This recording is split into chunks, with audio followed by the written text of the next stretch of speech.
നമസ്കാരം. ഞാനിന്ന് നിങ്ങളുടെ മുന്നിലെത്തിയിരിക്കുന്നത് തരുൺ മൂർത്തി തിരക്കഥ എഴുതി സംവിധാനം ചെയ്ത മോഹൻലാൽ നായക വേഷത്തിലെത്തുന്ന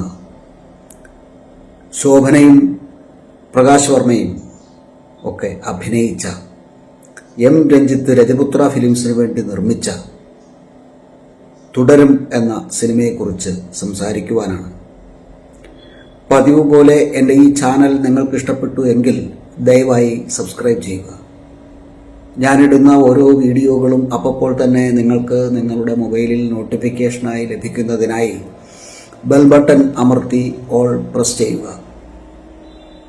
തുടരും. ഈ സിനിമ ബെൻസ് എന്ന ഓമന പേരിൽ അറിയപ്പെടുന്ന ഷൺമുഖം എന്ന നായക കഥാപാത്രത്തിൻ്റെ ഒരു പ്രതികാര കഥയുടെ കഥ പറയുന്ന ഒരു സിനിമയാണ്. സിനിമ എന്ന കലാരൂപം വെറും ഒരു കഥ പറച്ചിലിൻ്റെ കലാരൂപമല്ല എന്ന് നമുക്കെല്ലാവർക്കും അറിയാം. അതിൽ ഛായാഗ്രഹണം വലിയൊരു പങ്ക് വഹിക്കുന്നുണ്ട്. നമ്മുടെ കണ്ണിന് കുളിർമ നൽകിക്കൊണ്ട്, നമ്മുടെ കാഴ്ചയ്ക്ക് വെളിച്ചം നൽകിക്കൊണ്ട്, നല്ല രീതിയിലുള്ള എഡിറ്റിംഗ് നിർവഹിച്ചുകൊണ്ട്, സംവിധാനം നിർവഹിച്ചുകൊണ്ട് ഒക്കെ മുന്നോട്ട് പോകുന്ന ഒരു കലാരൂപമാണ് സിനിമ എന്ന കലാരൂപം. തരുൺ മൂർത്തി തൻ്റെ മൂന്നാമത്തെ സിനിമയുമായിട്ടാണ് നമ്മളുടെ മുന്നിൽ എത്തിയിരിക്കുന്നത്. അദ്ദേഹത്തിൻ്റെ ഓപ്പറേഷൻ ജാവോ, സൗദി വെള്ളക്കയും ഒക്കെ പ്രേക്ഷക ശ്രദ്ധ പിടിച്ചുപറ്റിയ സിനിമകളാണ്. ഇവിടെ ബെൻസ് എന്ന ഓമന പേരിൽ അറിയപ്പെടുന്ന മോഹൻലാൽ അവതരിപ്പിക്കുന്ന ഷൺമുഖത്തിൻ്റെ ഭാര്യ ലളിതയായിട്ടാണ് ശോഭന എത്തുന്നത്.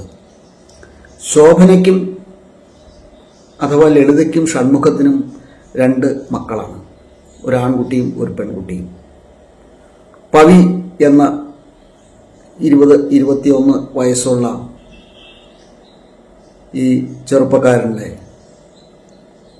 തിരോധാനം വലിയൊരു പ്രശ്നം ഉണ്ടാക്കുന്നു. ഇദ്ദേഹത്തിൻ്റെ പഴയ അംബാസഡർ കാർ സ്റ്റണ്ട് മാസ്റ്റർ പഴനിരാജ് കൊടുത്തതാണെന്നാണ് അദ്ദേഹം പറയുന്നത്. അദ്ദേഹം സിനിമയിലൊക്കെ തമിഴ്നാട്ടിലൊക്കെ പോയി, മദ്രാസിലൊക്കെ പോയി അക്കാലത്ത് സിനിമയിലൊക്കെ സ്റ്റണ്ട് സംവിധായകൻ്റെ കൂടെ വർക്ക് ചെയ്ത ഒരാളാണ് ബെൻസ് എന്ന ഷൺമുഖം. അതുകൊണ്ട് അദ്ദേഹത്തിൻ്റെ മരണമൊക്കെ കാണിക്കുന്നുണ്ട്. പഴനിരാജായിട്ട് വരുന്ന ആളുടെ മരണവും ഒക്കെ അദ്ദേഹത്തിൻ്റെ വിഷമങ്ങളും വിഷമസന്ധികളും ഒക്കെ കാണിക്കുന്നുണ്ട്. അതിനു മുൻപ് ഈ വണ്ടി, അദ്ദേഹത്തിൻ്റെ ഈ കാറ്, ഈ അംബാസഡർ കാറ് എടുത്തുകൊണ്ട് പവിയുടെ കൂട്ടുകാരൻ ഇങ്ങനെ പോവുകയും അത് ഒരു മരത്തിലിടിച്ച് നിൽക്കുകയും, അല്ലെങ്കിൽ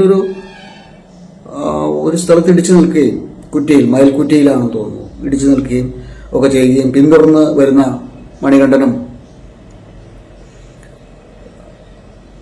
ബെൻസും അവിടെ ചെന്ന്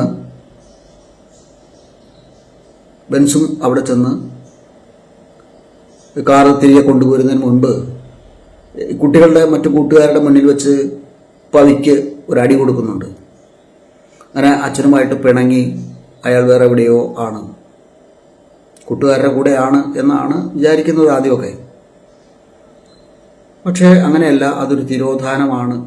മകൻ അയാൾക്ക് അച്ഛനോട് വഴക്കുണ്ടാക്കി മകൻ പോയി എന്നുള്ളതാണ് നമുക്കൊക്കെ ആദ്യമൊക്കെ മനസ്സിലാകുന്നത്. ആദ്യമൊക്കെ നമ്മളെ പറഞ്ഞ് മനസ്സിലാക്കാനായിട്ട് സംവിധായകൻ അതിന് ശ്രമിക്കുകയല്ല, അത് അദ്ദേഹം പൂർണ്ണമായിട്ടും വിജയിച്ചിരിക്കുന്നു എന്ന് തന്നെ പറയാം.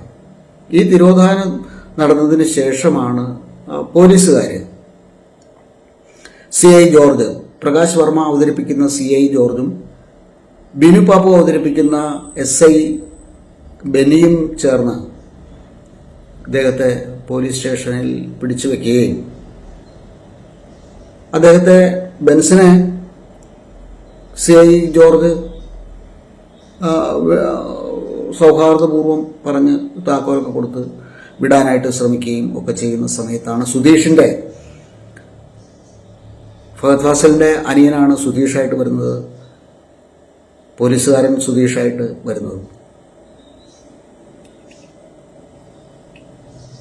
സുധീഷിൻ്റെ പെങ്ങളുടെ വിവാഹത്തിന് പോകണം. അപ്പോൾ അവിടെ പാർട്ടിയുണ്ട്, ബെൻസിൻ്റെ വണ്ടിയിൽ പോകാം എന്നും പറഞ്ഞ് ബെൻസിനെയും കൂട്ടി അങ്ങനെ അവർ പോയി അവിടെ കല്യാണത്തിലൊക്കെ പങ്കെടുത്തതിന് ശേഷം തിരിച്ചു വരുന്ന വഴിക്കാണ് അപ്പുറത്ത് ഒരു ഉത്സവം നടക്കുന്നുണ്ട്, കാട്ടിൻ്റെ ഉള്ളിൽ ഒരു ഉത്സവം നടക്കുന്നുണ്ട്, നമുക്ക് അവിടേക്കൊക്കെ ഒന്ന് പോവാം എന്നും പറഞ്ഞിട്ട് അങ്ങനെ ബെൻസിനെ കൊണ്ട്, ബെൻസിന് ഒട്ടും തൃപ്തിയില്ല, ഇങ്ങനെ ദൂരം ഓട്ടം കാടുകളുടെ ഉള്ളിലൂടെയൊക്കെ പോകാനായിട്ട് അദ്ദേഹത്തിന് തൃപ്തിയില്ലെങ്കിലും, പക്ഷെ പോലീസുകാരാണല്ലോ പറയുന്നത്, പോലീസുകാരാണെങ്കിൽ നന്നായിട്ട് മദ്യപിച്ചിട്ടുണ്ട്, കാറിലിരുന്ന് മദ്യപിക്കരുത് എന്നൊക്കെ പറഞ്ഞിട്ടും ഇതൊന്നും കൂട്ടാക്കാതെ ബെന്നിക്ക് കലിപ്പാണ് ആദ്യം മുതലേ തന്നെ ബെൻസിനോട്. പക്ഷേ CI ജോർജ് വളരെ സൗഹാർദ്ദപൂർവ്വമാണ് പെരുമാറുന്നത്, അദ്ദേഹത്തിനോട് പെരുമാറുന്നത്. അങ്ങനെ ഇരിക്കുന്ന സമയത്താണ് പറയുന്നത്, ഈ വണ്ടിക്കകത്ത് ഒരു ശവമുണ്ട് എന്ന് പറയുന്നു. ബെൻസ് ഞെട്ടിപ്പോകുന്നു. വണ്ടിയുടെ ഡിക്കിയിൽ ഒരു ശവമുണ്ട്, നീ ഞങ്ങളുടെ കൂടെ നിൽക്കണം. ആ ശവം അവർ അവിടെ വലിച്ചെറിയുകയാണ് ചെയ്യുന്നത്. ആ ഭാഗത്താണ് പിന്നീട് ഉരുൾപൊട്ടലുണ്ടാവുകയും അന്വേഷിച്ചു പോയ ഉദ്യോഗസ്ഥന്മാർക്ക്, ഫയർഫോഴ്സുകാർക്കും ഒക്കെ ചാക്കിൽ കെട്ടിയ പൊതിഞ്ഞു കെട്ടിയ രീതിയിലുള്ള ഒരു ശവം കിട്ടുകയും അത് പോസ്റ്റ്മോർട്ടത്തിന് അയക്കുകയും ഒക്കെ ചെയ്യുന്നത്. ഇതിനിടയ്ക്ക് മണികണ്ഠനെ കാണാനില്ല എന്നൊക്കെ പറഞ്ഞ് ഒരു കാര്യം അവിടെ നടക്കുന്നുണ്ട്. ഏതായാലും തിരക്കഥ നല്ല ചടുലമായിട്ട് തന്നെയാണ് പോകുന്നത്. KR സുനിലും കൂടെ ചേർന്നിട്ടാണ് ഈ സിനിമയ്ക്ക് തിരക്കഥ എഴുതിയിരിക്കുന്നത്. തരുൺ മൂർത്തിയുടെ കൂടെ KR സുനിലും കൂടെ ചേർന്നിട്ടാണ്. KR സുനിലിൻ്റെ ആണ് കഥ. ഷാജികുമാറാണ് ഈ സിനിമയുടെ ഛായാഗ്രാഹകൻ. ആദ്യമേ തന്നെ പറഞ്ഞല്ലോ, വളരെ ഭംഗിയുള്ള ഒരു ഛായാഗ്രഹണമാണ്, ഉജ്ജ്വലമായ ഛായാഗ്രഹണമാണ് ഈ സിനിമയ്ക്ക് വേണ്ടി ഷാജികുമാർ കൈകാര്യം ചെയ്തിരിക്കുന്നത്. അതിൻ്റെ കാര്യങ്ങൾ നമുക്കറിയണമെങ്കിൽ ഇരുളും വെളിച്ചവുമാണല്ലോ ഒരു ഫോട്ടോഗ്രാഫിയെ സംബന്ധിച്ച്. സിനിമാറ്റോഗ്രാഫി ആണെങ്കിലും മറ്റ് ഫോട്ടോഗ്രാഫി ആണെങ്കിലും ഇരുളും വെളിച്ചവും ആണ് അതിൻ്റെ ഭംഗി നിർണ്ണയിക്കുന്നത്. ഇവിടെയും അതുതന്നെ. ഇരുണ്ട മേഖലകളിലൂടെയൊക്കെ പോയതിനു ശേഷം, കാടുകളിലൂടെയൊക്കെ പോയതിനു ശേഷം കഥ പറഞ്ഞു വരുന്ന സമയത്ത് ഇയാൾ മകൻ എന്ത് സംഭവിച്ചു കൊണ്ട് ഇട്ടതിന് ശേഷം അവർ തിരിച്ച് വീട്ടിലേക്ക് വരികയാണ്. ബെൻസ് എന്ന ഷൺമുഖം വീട്ടിലേക്ക് വരുന്നു. ഭാര്യ ലളിത ചോദിക്കുന്നുണ്ട് എന്താണ് പറ്റിയത്. പട്ടി കുരയ്ക്കുന്നുണ്ട്. അവരുടെ വീട്ടിലൊരു പട്ടി ഉണ്ടായിരുന്നു. ആ പട്ടി ഡിക്കി നോക്കി കുരയ്ക്കുന്നുണ്ട്. അങ്ങനെ എന്താണെന്ന് അറിയാൻ ചെന്ന് നോക്കിയപ്പോൾ അതിൽ നിന്നൊരു പേഴ്സ് കിട്ടുന്നുണ്ട്. ഇയാൾ ഞെട്ടിപ്പോകുന്നു. കുറച്ച് ചോര പാടുകളൊക്കെ അവിടെ കാണുന്നു. ഷൺമുഖം ആകെ തകർന്ന് തെരിപ്പണമാകുന്നു. ശരിക്കും പറഞ്ഞു, മകനാണോ ഇല്ലയോ എന്നുള്ളതൊന്നും അറിയില്ല, എങ്കിൽ പോലും അങ്ങനെ സംഭവിക്കുന്നു. അങ്ങനെ ഇരിക്കുന്ന സമയത്താണ് അയാൾക്ക് കാടിലൊന്ന് പോയി നോക്കാനായിട്ട് തോന്നുന്നത്.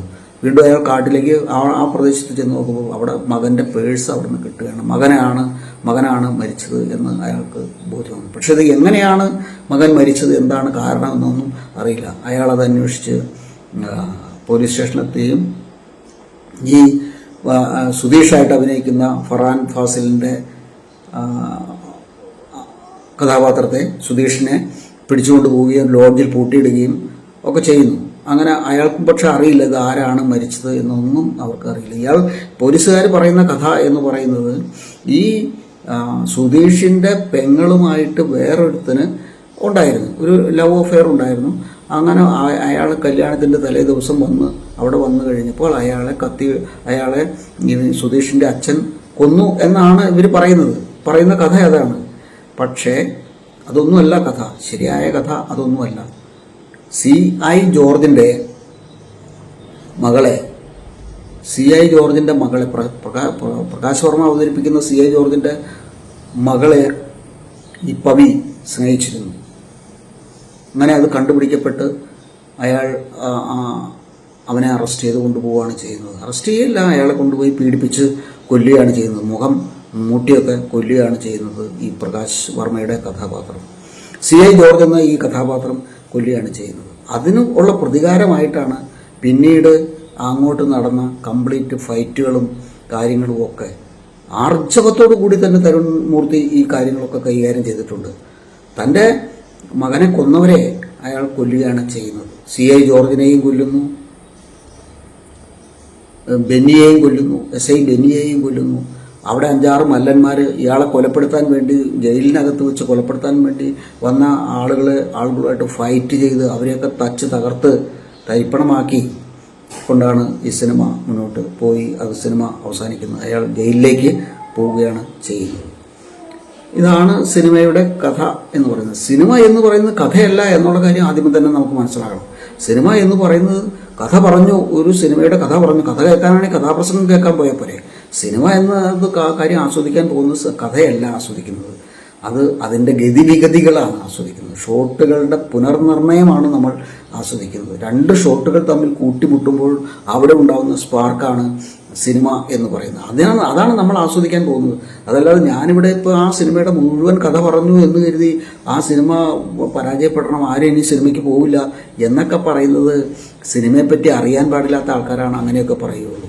അല്ലെങ്കിൽ റിവ്യൂ നടത്തുമ്പോൾ കഥ പറയരുത് എന്നൊക്കെ പറയുന്നത് അത് സിനിമയെക്കുറിച്ച് അറിയില്ലാത്ത ആൾക്കാരാണ് അങ്ങനെ പറയുള്ളൂ.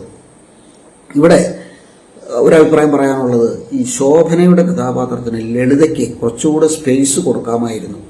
അത് ഈ സിനിമയിൽ സംഭവിച്ചില്ല. നല്ല അഭിനേത്രിയാണ് ശോഭന എന്ന് എല്ലാവർക്കും അറിയാവുന്ന കാര്യമാണ്. എന്തുകൊണ്ടാണ് പിന്നെ ശോഭനയ്ക്ക് നല്ലൊരു സ്പേസ് അവിടെ കിട്ടി, നല്ല അഭിനയം? ശോഭനയും ഇതിനകത്ത് ഇൻവോൾവ് ആയ ഈ പ്രതികാരത്തിൻ്റെ ഈ മേഖലയിൽ ചെറിയ തോതിലെങ്കിലും ഒരു ഇൻവോൾവ്മെൻറ്റ് ആയിട്ട് വന്നിരുന്നു എങ്കിൽ എന്നുള്ള അഭിപ്രായമാണ് ഞാൻ പറയുന്നത്. അത് ചെയ്യാൻ പക്ഷെ ശോഭനയ്ക്കും കൂടെ ഒരു സ്പേസ് അവിടെ കൊടുക്കാമായിരുന്നു. ഇനി ഉള്ള കാര്യം പറയുന്നത്, ഈ സിനിമ ആദിമധ്യാന്തം നമുക്ക് കണ്ടിരിക്കാവുന്ന ഒരു സിനിമ തന്നെയാണ്, നമ്മളുടെ ചങ്കിടിപ്പിക്കുന്ന ഒരു സിനിമ തന്നെയാണ് ഈ സിനിമ. അത് തർക്കമില്ലാത്ത കാര്യമാണ്. പക്ഷെ അതിലുള്ള ചില കാര്യങ്ങൾ നമ്മൾ തുറന്നു പറയാതിരുന്നാൽ ഇനിയുള്ള മുന്നോട്ടുള്ള തരുൺമൂർത്തിയുടെ യാത്രയിൽ അതൊക്കെ തരുൺമൂർത്തി ഇതൊക്കെ കേൾക്കുകയാണെങ്കിൽ അദ്ദേഹത്തിന് അതൊക്കെ പ്രയോജനം ചെയ്യും എന്നാണ് തോന്നുന്നത്. അതായത് ഈ കാറിൻ്റെ ഉള്ളിൽ നിന്ന് ഒരു പേഴ്സ് കണ്ടെടുക്കുന്നുണ്ട് ബെൻസ്. പെട്ടെന്ന് തന്നെ ഭാര്യ ലളിത വന്നതുകൊണ്ട് അയാൾ ആ പേഴ്സ് അവിടെ ഇട്ടിട്ട് പോവുകയാണ്. പിന്നീട് വേറൊരു പേഴ്സ് അയാൾക്ക് കാട്ടിൽ നിന്ന് കിട്ടുകയാണ്.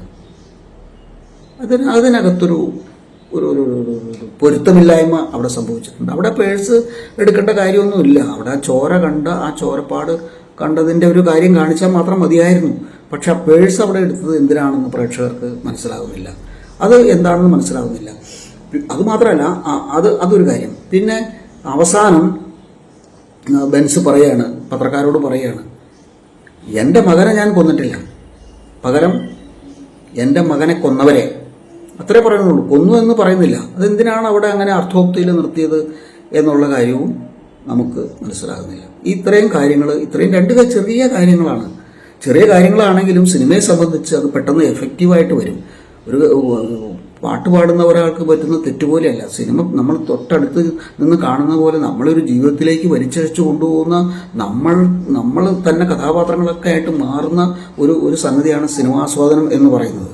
അപ്പോൾ അവിടെ ഇങ്ങനെയുള്ള തെറ്റുകളൊക്കെ, ഇപ്പോൾ ശോഭനയുടെ കഥാപാത്രത്തിന് മുന്നേറാമായിരുന്നില്ലേ എന്നൊരു ചോദ്യം ചോദിച്ചപ്പോൾ ശോഭന ഈ CI ജോർജിനെ, ഇവരെ ആക്രമിച്ച CI ജോർജിനെ ഒന്ന് തിരിഞ്ഞു നോക്കുന്നുണ്ട്. നമ്മളത് നാഗവല്ലി എന്ന ആ കഥാപാത്രത്തിലൂടെ ശോഭനയുടെ ആ നോട്ടം നമ്മൾ കണ്ടതാണ്. അപ്പോൾ എന്തുകൊണ്ട് ശോഭനയ്ക്കൊരു സ്പേസ് കൊടുത്തില്ല എന്നുള്ളതാണ് ചോദിക്കാനുള്ളത്. മാത്രമല്ല അവസാന നിമിഷം എൻ്റെ മകനെ കൊന്നവരെ, എൻ്റെ മകനെ കൊന്നവരെ ഞാൻ കൊന്നു എന്നും കൂടെ പറഞ്ഞിരുന്നെങ്കിൽ അത് ഭംഗിയായേനെ, അത് പൂർണ്ണതയിലേക്ക് എത്തിയേനെ. അവിടെ ഒരു പ്രശ്നവും സംഭവിച്ചിട്ടുണ്ട്. ഏതായാലും ഈ സിനിമ ആദിമധ്യാന്തം കണ്ടിരിക്കാവുന്ന ഒരു നല്ല സിനിമ തന്നെയാണ്. ഇത്തരം പ്രശ്നങ്ങളൊക്കെ നമുക്ക് ചൂണ്ടിക്കാണിക്കണം. അത് ഷാജികുമാറിൻ്റെ ഛായാഗ്രഹണം എടുത്തു പറയേണ്ടതാണ്. കാരണം ഇരുളിൽ നിന്നും വെളിച്ചത്തിലേക്കുള്ള ആ ഒരു കാര്യം, ഇവർ രണ്ടുപേരും ഈ CI ജോർജിൻ്റെ മകളും ഇയാളും പവിയും ഇരിക്കുന്ന സമയത്ത്, ഒരു അടച്ച മുറിയിൽ ഇരിക്കുന്ന സമയത്ത് അവിടുത്തെ ലൈറ്റിങ് നമ്മൾ ശ്രദ്ധിക്കുക. അവിടുത്തെ ലൈറ്റിങ് അല്ല പിന്നീട് പിന്നീട് നമ്മൾ മുന്നേ കണ്ടുകൊണ്ടിരുന്ന ലൈറ്റിങ് അല്ല അവിടുത്തെ ലൈറ്റിങ്. ആ വ്യത്യാസം അവിടെ വന്നു. അതാണ് ഛായാഗ്രഹണത്തിൻ്റെ മഹത്വം എന്ന് പറയുന്നത്. ഇരുളിൽ നിന്ന് വെളിച്ചത്തിലേക്ക്, അല്ലെങ്കിൽ വെളിച്ചത്തിൽ നിന്നും ഇരുട്ടിലേക്ക് ഇങ്ങനെ പോകണം. ഇത് പല സന്ദർഭങ്ങളിലും ഈ സിനിമയിലുണ്ട്. ഇയാളുടെ ചോര കണ്ടതിന് ശേഷം ഇയാൾ പോയി കുളിക്കുന്നുണ്ടല്ലോ, ബെൻസ് പോയി കുളിക്കുന്ന സമയത്തും ഇതുപോലെ തന്നെ ഫോട്ടോഗ്രാഫിയിൽ ഒരു ചേഞ്ച് അവിടെ സംഭവിച്ചിട്ടുണ്ട്. അത് ആസ്വാദ്യകരമാണ്, ഉള്ളിൽ തട്ടുന്നതാണ്. അതുകൊണ്ടാണ് എടുത്ത് പറയുന്നത്. ഇത്തരം കാര്യങ്ങളാണ് ഈ സിനിമയെക്കുറിച്ച് പറയാനുള്ളത്. ഏതായാലും തുടരുമെന്ന ഈ സിനിമയോടുകൂടി തരുൺ മൂർത്തി എന്ന സംവിധായകൻ മലയാളികളുടെ മനസ്സിൽ രജിസ്റ്റർ ചെയ്യപ്പെട്ടു എന്ന് തന്നെ പറയാം.